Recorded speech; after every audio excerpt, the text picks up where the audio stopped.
യുവരാജ്,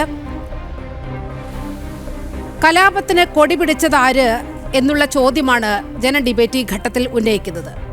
പാറ്റ പാർട്ടി അഥവാ CJP ഒരു സൈബർ ക്യാമ്പയിൻ മാത്രമായിരുന്നു തുടക്കം. ഈ ആൾക്കൂട്ടത്തിലെ കുറുക്കന്മാരുടെ ഓരിയിടലിന് സമാനമായ ശബ്ദകോലാഹലം കെട്ടടങ്ങുകയും ചെയ്തിരുന്നു. വീണ്ടും ചിറക് പുളിപ്പിക്കുകയായിരുന്നു പാറ്റക്കൂട്ടത്തിന് പ്രതിപക്ഷം എന്നുള്ള ചോദ്യമാണ് ഉയരുന്നത്.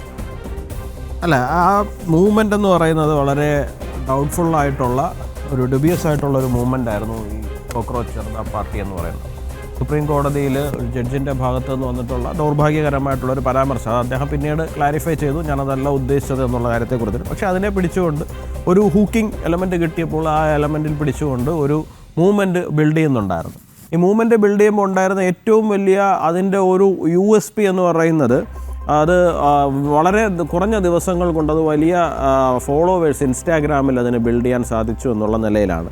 22.9 മില്യൺ ഫോളോവേഴ്സ് അതിന് സൃഷ്ടിക്കാൻ സാധിച്ചു എന്നുള്ളതാണ്. പക്ഷേ കഴിഞ്ഞ കുറച്ച് നാളുകളായിട്ട് കണ്ടുവരുന്ന ഒരു പാറ്റേൺ എന്ന് പറഞ്ഞാൽ ഓരോ ദിവസം കഴിയുമ്പോഴും അതിൽ നിന്ന് ദിവസവും 10 ലക്ഷം വെച്ച് അല്ലെങ്കിൽ ദിവസം 1 ലക്ഷം വെച്ച് കുറഞ്ഞു പോകുന്ന ഒന്നാണ്. അത് പിന്നെ 21 സംതിങ്ങിലേക്ക് വന്നു.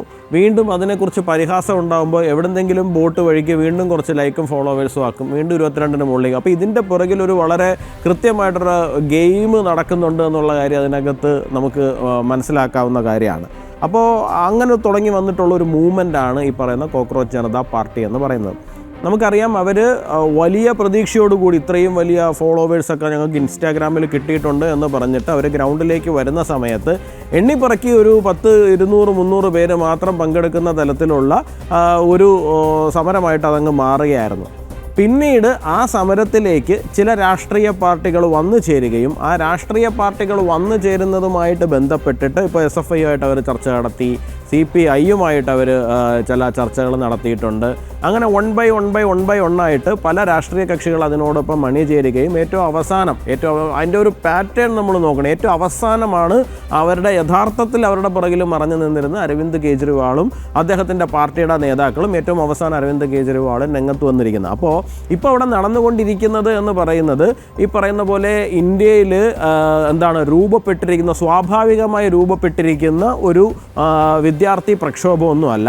പകരം അങ്ങനെ രൂപപ്പെടുത്താൻ പറ്റും എന്നായിരുന്നു അവർ പ്രതീക്ഷിച്ചിരുന്നത്. പക്ഷേ അത് ഭാരതത്തിലെ മുഴുവൻ വിദ്യാർത്ഥി സമൂഹവും തള്ളിക്കളയുന്ന ഒരു കാഴ്ചയാണ് നമ്മൾ കണ്ടത്. പകരം ഒടുവിൽ എന്താണ് സംഭവിച്ചതെന്ന് പറഞ്ഞു കഴിഞ്ഞാൽ നമ്മുടെ നാട്ടിൽ കഴിഞ്ഞ 10-12 വർഷങ്ങളായി നടന്നുകൊണ്ടിരിക്കുന്ന ഈ ആന്തോളൻ ജീവികളെന്ന് ഒരു കാലത്ത് പേരിട്ട് വിളിച്ചിരുന്ന ആൾക്കാർ വീണ്ടും ടുക്കുടേ ഗ്യാങ്ങും ആസാദി മുദ്രാവാക്യങ്ങളും അല്ലെങ്കിൽ ആർട്ടിക്കിൾ 370-നെതിരായിട്ടുള്ള മുദ്രാവാക്യങ്ങളും ഒക്കെ ആയിട്ട് വീണ്ടും നിരത്തുകളിൽ പഴയ ആന്തോളൻ ജീവികളും രൂപം മാറി വന്നിരിക്കുന്നു. ഇടയ്ക്ക് അവർ കർഷകരുടെ രൂപം എടുക്കാറുണ്ട്, ഇടയ്ക്ക് അവർ ഗുസ്തി താരങ്ങളുടെ രൂപം എടുക്കാറുണ്ട്. ഇപ്പോൾ അവരതേ പുതുതായിട്ട് വിദ്യാർത്ഥികളുടെ രൂപം എടുത്തിട്ട് വന്നിരിക്കുകയാണെന്നുള്ളത് മാത്രമേ ഉള്ളത്. ആൾക്കാർക്ക് കാണുമ്പോൾ മനസ്സിലാകുന്നുണ്ട്, അവരതിനെ അതുപോലെ തന്നെ തള്ളിക്കളയുന്നു തന്നെയാണ് ഞാൻ മനസ്സിലാക്കുന്നത്.